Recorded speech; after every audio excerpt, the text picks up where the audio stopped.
하나님의 말씀을 보도록 하겠습니다. 출애굽기 36장 1절에서 7절 말씀입니다. 출애굽기 36장 1절에서 7절 말씀입니다.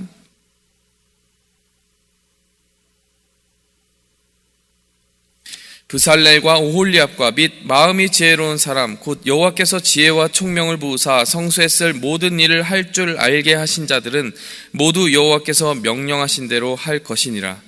모세가 브살렐과 오홀리압과 및 마음이 지혜로운 사람 곧 그 마음에 여호와께로부터 지혜를 얻고 와서 그 일을 하려고 마음에 원하는 모든 자를 부르매 그들이 이스라엘 자손의 성소의 모든 것을 만들기 위하여 가져온 예물을 모세에게서 받으니라. 그러나 백성이 아침마다 자원하는 예물을 연하여 가져왔으므로 성소의 모든 일을 하는 지혜로운 자들이 각기 하는 일을 중지하고 와서 모세에게 말하여 이르되 백성이 너무 많이 가져오므로 여호와께서 명령하신 일을 쓰기에 남음이 있나이다.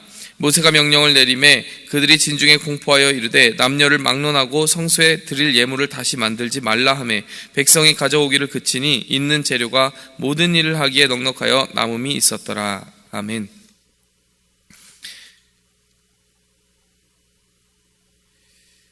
네, 오늘 이 장면은 바로 성막을 만드는 장면입니다. 우리가 지난 시간에 살펴봤던 출애굽기 40장은 출애굽기 전체를 마무리하는 마지막 장으로서 그 성막이 다 완성됐을 때의 장면을 우리가 함께 나눠볼 수 있었습니다.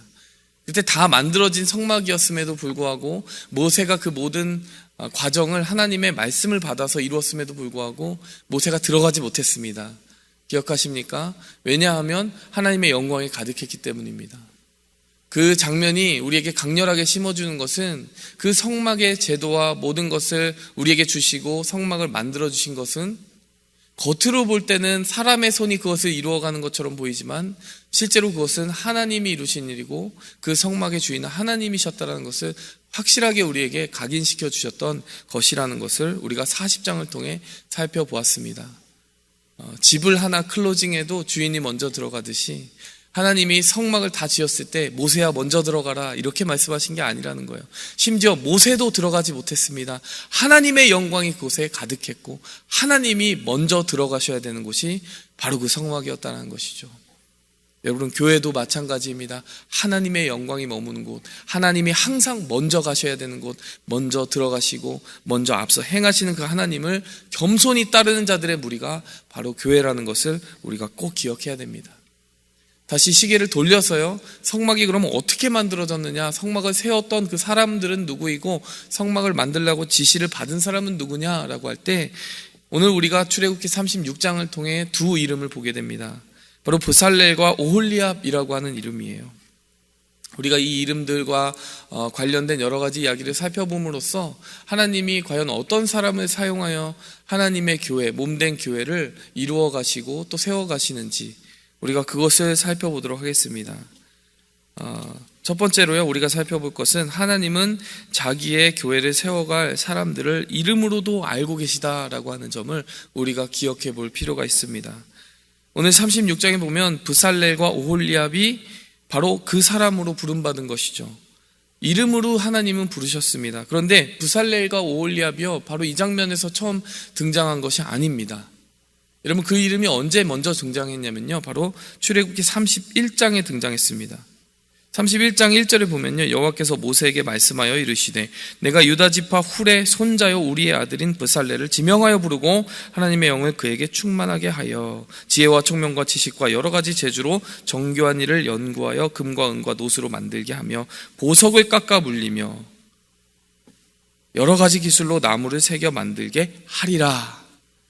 여러분, 여기 보니까요, 보석을 맞물리고 여러 가지 기구들을 만드는 지혜와 지식과 그 모든 총명을 주시겠다라고 하는 거예요. 하나님의 영을 부어주시겠다라고 하는 거예요.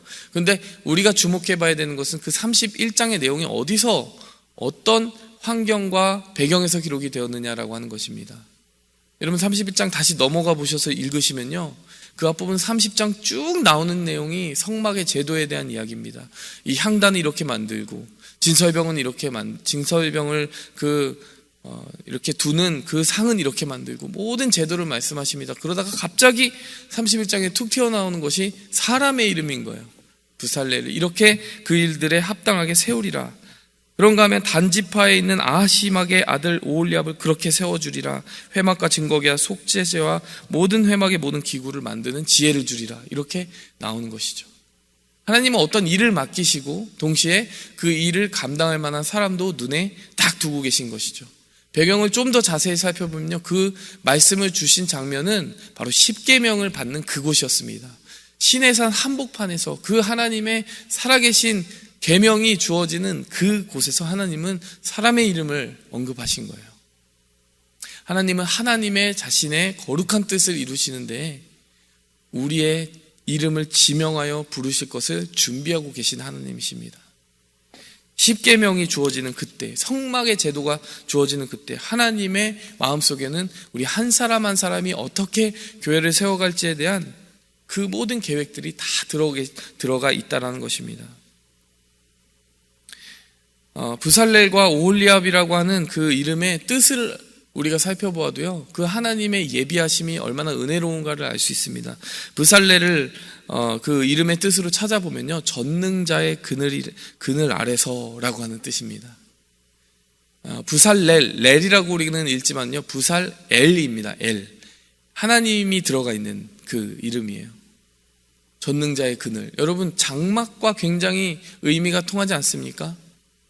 오홀리압이라고 하는 이름은 어떤 이름의 뜻을 가지고 있냐면 하나님이 나의 장막이십니다 라고 하는 뜻을 가지고 있어요. 여러분, 이것은 더 말할 이유가 없을 정도로 정확하게 장막과 연결되어 있는 이름입니다. 여러분, 하나님이 오홀리압과 이 부살렐을 이 장막의 책임자로 언제 세우셨겠습니까? 태어나서 이름을 받을 때부터 벌써 하나님은 그들이 이름 받는 것도 우연으로 예비하신 것이 아니라 딱 맞는 사람을 이미 세우신 것이죠. 벌써 몇십 년 전에 세우신 것입니다. 여러분, 이것을 생각할 때요, 우리가 하나님의 일을 어떤 모양으로든 이 교회에서 감당하고 있다면 우리는 그 자리에 부름받은 것이 우연이라거나 나의 선택이나 나의 뜻, 나의 의지에 의해서 이루어진 것이라고 생각하며 자만하고 교만해지기보다는요, 하나님이 우리를 얼마나 거룩한 그 일에 부르셨는지를 생각하면서 두려워할 줄 알아야 됩니다. 떨 줄 알아야 되고요, 또 감사할 줄 알아야 됩니다. 하나님께서 그 일에, 그 거룩한 하나님의 모든 일을 이루어 가시는 중에 우리의 이름을 갑자기 지명하여 부르셨다는 것은 어떻게 보면 정말 갑자기 툭 튀어나오는 이야기가 같다라는 거예요. 흠이 없으신 하나님이 그 일을 이루시는 가운데 흠 많고 부족한 우리를 불러주셔서 하나님의 모든 지혜와 총명으로 기름 부으셔서 써주신다. 이 이야기 자체가 담고 있는 놀라운 은혜의 메시지가 있다라고 하는 것입니다. 하나님은 자기의 일을 맡길 사람들을 이름으로 지명하여 부르십니다. 이것을 꼭 기억하시기 바랍니다. 두 번째로는요, 하나님께서 하나님의 그 일에 우리를 쓰시는 것은 어디까지나 하나님의 은혜로만 가능하다는 것을 우리가 기억해야 됩니다. 왜 그것을 우리가 알 수 있느냐? 여러분, 36장의 배경을 우리가 조금 더 다시 살펴보면 알 수 있습니다. 제가 아까 말씀드린 것은 31장의 배경이었습니다. 31장에서 이 오홀리압의 이름, 부살렐의 이름이 처음 나왔다고 이야기를 했습니다. 그런데 하나님은 왜 36장에 또 다시 그 동일한 거의 비슷한 내용을 다시 반복하고 있는 것일까요? 31장과 36장 사이에 어떤 일이 있었는지 기억하십니까? 바로 32장의 사건이 있었는데요, 그것은 금송아지 사건이었습니다. 금송아지 사건, 바로 이스라엘이 철저하게 하나님 앞에 실패했던 사건이에요. 이제 31장 말미, 31장을 통틀어서 이제 성막의 제도를 이렇게 하고 부살렐과 오홀리압을 세워서 이런 일들을 마무리하게 하겠다라고 말씀하시는 그때 어떤 일이 일어났던 겁니까? 저 진중 아래에서는 금송아지 우상을 만들고 있었던 거예요. 하나님은 성막의 제도를 주고 계셨는데 그들은 우상의 제도를 세우고 있었던 것입니다. 여러분, 이렇게 생각하면요, 하나님께서는 그들을 다시 사실 세워서 쓸 이유가 없었던 거예요. 이스라엘을 사용할 이유가 없었던 거예요. 버릴 이유가 충분히 많았던 겁니다. 저는 이 본문을 생각하면서 하나님이 이렇게 설레이는 마음으로 성막의 제도를 이야기하고 계실 때 저들은 저렇게 정반대의 일을 꾸미고 계획하고 있었다면 하나님은 그들을 충분히 버리실 이유가 많았는데 왜 다시 사용하여 주셨을까? 이것을 생각해 보았습니다. 31장 거기서 끝나지 않고 그 32장이라고 하는 험난한 배신의 골짜기를 건너서 36장이 다시 시작되는 것 자체가 저에게는 굉장히 생소한 기적 같은 거예요. 하나님의 놀라운 용서와 은혜를 보여주는 장면 같은 거예요. 그게 어떻게 가능할까라는 생각을 해보았습니다. 생각해보니까 그 전체가 한 가지의 메시지더라고요. 하나님께서는 이런 인간의 실수를 모르고 계셨을 리가 없습니다. 분명히 아셨을 거예요. 근데 하나님께서는 아시지만 그들을 사용하겠다라고 이야기하신 겁니다. 여러분, 이것이 우리에게 은혜로 다가와야 됩니다. 하나님이 성막을 만드실 때 누가 만들면 가장 그 성막을 멋지게 잘 실수 없이 웅장하게 만들 수 있을까요? 하나님 자신이 만들어주시면 그렇지 않을까요? 근데 오늘 모든 과정을 보세요. 사람의 손으로 다 그 모든 과정들이 이루어지게 하셨어요. 거기에 쓸 모든 물건을 만들 재료들을 가져오는 것도 사람들이 가져왔습니다. 자원하는 사람들이 가져와서 예물을 가져왔습니다. 이제 그만 가져와도 된다라고 할 때까지 자원하는 그 기뻐하는 심령으로 가져왔습니다. 그런가 하면 그것을 녹여서 부어서 만들고 모든 손으로 한 것도 다 인간이었습니다. 근데 그냥 인간이 아니라는 거예요. 31장과 36장 사이에 32장이라고 하는 그 실패와 배신의 골짜기를 주도했던 바로 그 사람들을 하나님은 다시 사용했다는 것입니다. 하나님이 이렇게 말씀해 주시는 거예요. 너희가 온전해서 너희를 쓰는 것이 아니야. 너희가 실수 없고 흠이 없고 완벽해서 너희를 쓰는 게 아니야. 너희가 지혜로워서 너희를 쓰는 게 아니야. 오히려 너희를 사랑하기 때문에 너희를 부른 것이다. 이렇게 이야기해 주시는 것입니다. 너희의 실패를 알고 있었지만, 미리 보고 있었지만 그 실패보다 먼저 너를 향한 그 뜻을 내가 완전케 하였기 때문에 너를 부른 것이다. 여러분, 이 메시지를 우리가 듣는다면요, 얼마나 큰 안심이 되겠습니까? 하나님이 우리의 실패를 알고 계시면서도, 미리 보고 계시면서도 그 우리의 모든 실패 가운데서 우리를 다시 건져내서 하나님의 백성 삼으시고 다시 건져내서 하나님의 일을 맡기시고자 이미 계획하고 계셨구나라고 하는 것을 아는 것만큼 우리에게 큰 은혜와 큰 안심을 주는 것은 없을 것입니다. 오히려요, 내가 뭔가 특별하고 내가 뭔가 재주가 있어서 하나님께 쓰임받고 있구나, 이렇게 생각하는 사람들은 더 불안하게 되어 있습니다. 왜냐하면 우리가 실패할 때 도저히 그 실패를 해석할 길이 없거든요. 하나님, 제가 잘못했네요. 제가 실패했네요. 하나님, 저 이제 버리시겠죠? 여러분, 이것은 오해라는 것입니다. 한 번도 하나님은 우리가 잘나서 실패하지 않아서 우리를 쓰시려고 했던 것이 아니라는 것이죠. 심지어는 지혜와 총명조차도 그렇습니다. 오늘 본문 말씀 그리고 31장이 짝으로 말하고 있는 것이 무엇입니까? 하나님은 자기의 일을 위하여 기름 부으셔서 그들에게 지혜와 총명을 주셨다는 것입니다. 하나님의 영으로 기름 부으셨다는 거예요. 그들이 자연적으로 가지고 태어난 지혜와 기름 부음과 총명이 아니더라는 것입니다. 여러분, 우리가 기도해야 되는 것, 우리가 간구해야 되는 것은요, 다른 사람보다 무엇이 더 뛰어날 것을 기도하고 간구하는 것이 아니라요, 그보다 하나님의 그 은혜가 나를 감싸주기를 기도해야 됩니다. 하나님의 은혜 안에서 내가 실패 가운데, 넘어짐 가운데도 다시 한번 언제든지 일평생 그 허물의 가리움을 받고 죄의 사하심을 받는 은혜를 주시옵소서. 다윗이 기도했던 것처럼 허물의 사하심을, 가리움을, 그리고 죄의 사하심을 받는 자는 복이 있도다. 그러한 은혜의 한복판에서 부름받는 은혜가 있기를 간구합니다. 네, 여러분, 세 번째로 우리가 기억할 것은 하나님의 일을 하는데 가장 필요한 마음은 바로 하나님을 사랑하는 마음이라는 것입니다.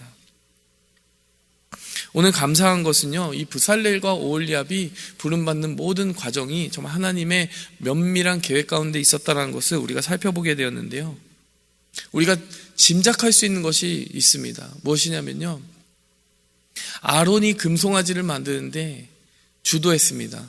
모세의 동생이기도 했고요, 모세와 함께 그 10가지 재앙을 내릴 때 마치 모세의 입과 같이 활동했던 그 사람이 우상을 만드는 데는 앞장섰다는 것이죠.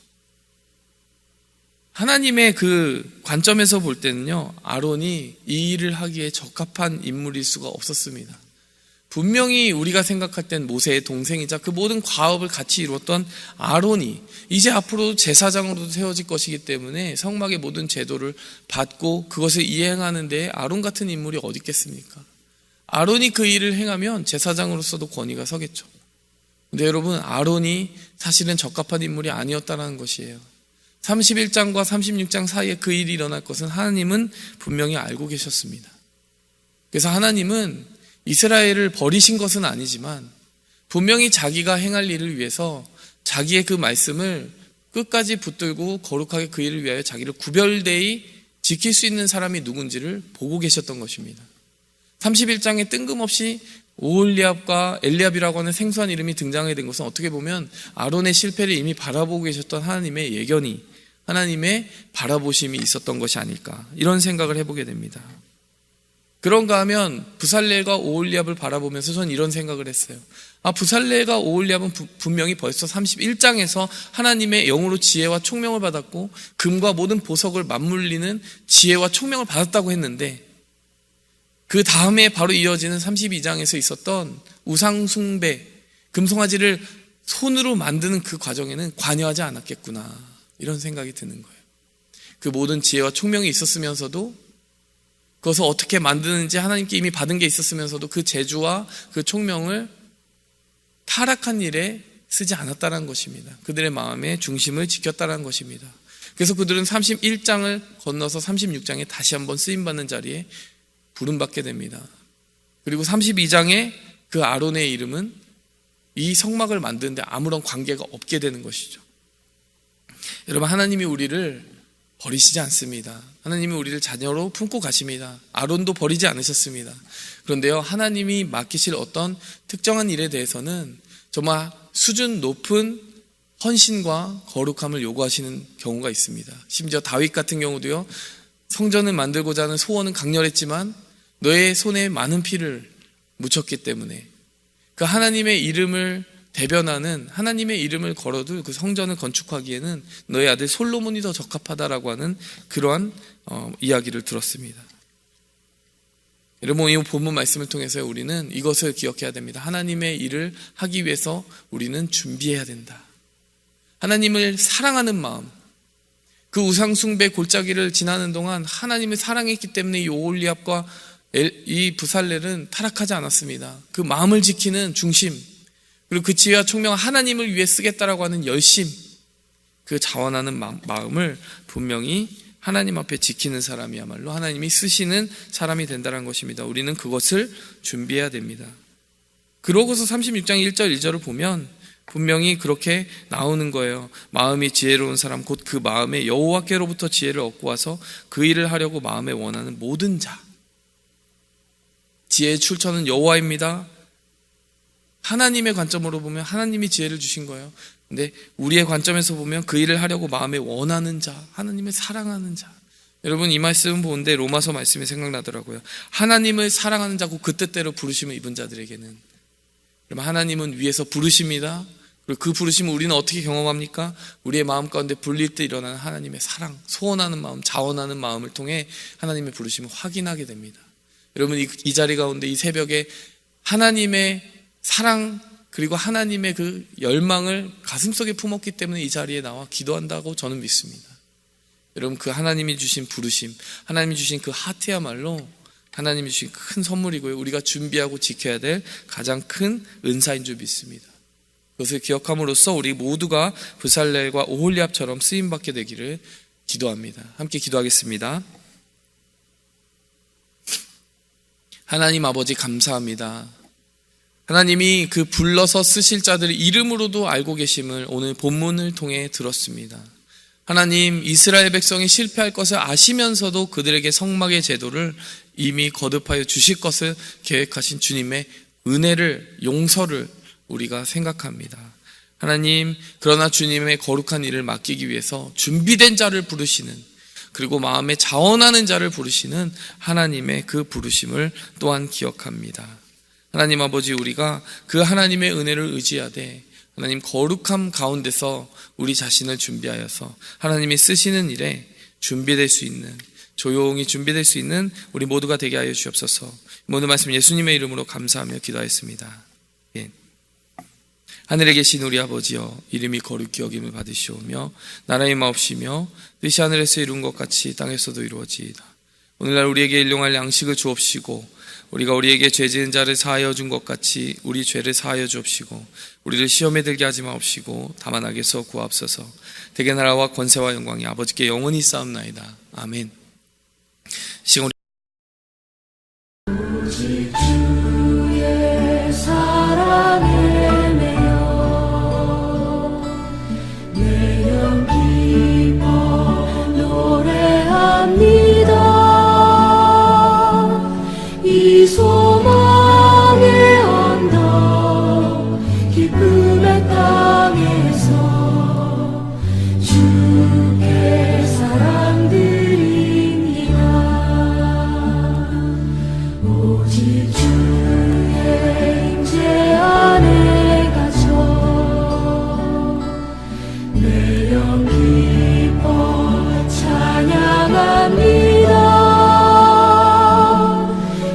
소명의 언덕 거룩한 땅에서 주께 경배드립니다. 주께